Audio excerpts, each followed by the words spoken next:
Welcome back. One final point before we go tonight. Former First Lady Barbara Bush died yesterday at the age of 92 years old.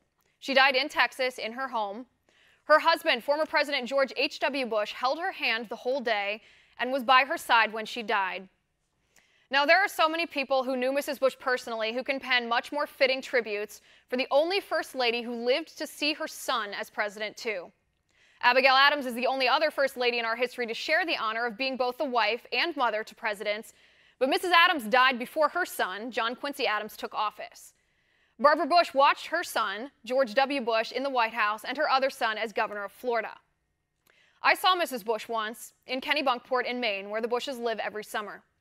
She and President Bush were on a boat headed out of the bay to the ocean. I was on the rock jetty nearby as they passed. Of course, I waved like a tourist as soon as I recognized who was passing by just 50 feet away from me. And Mrs. Bush very generously smiled and waved back at me with one hand. The other hand she held onto her husband's hand as they both sat in their respective wheelchairs on the deck of the boat.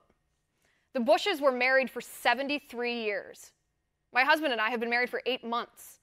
What an incredible example of undying love the Bushes set for young couples all over the world. There's a reason the love letters President H.W. Bush wrote to Barbara are going viral online today.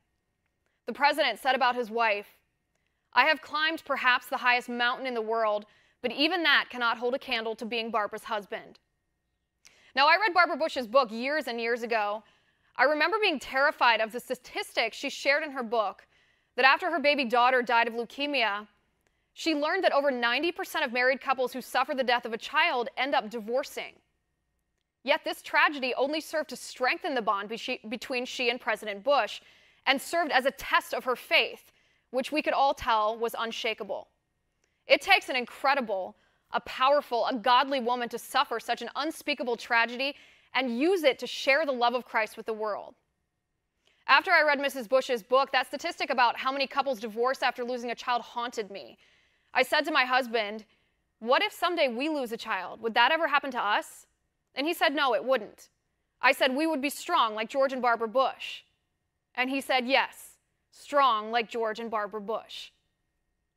This is just one small story of millions that are flooding in today about the impact Barbara Bush had on our country and on us.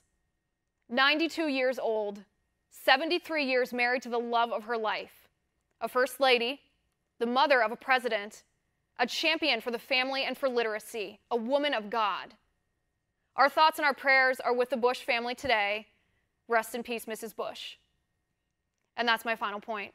You can reach me on Twitter at Liz_Wheeler. If you liked the show, please send me an email at oann.com/contact. In the meantime, catch us here tomorrow at 9 p.m. Eastern. And until then, have a good night.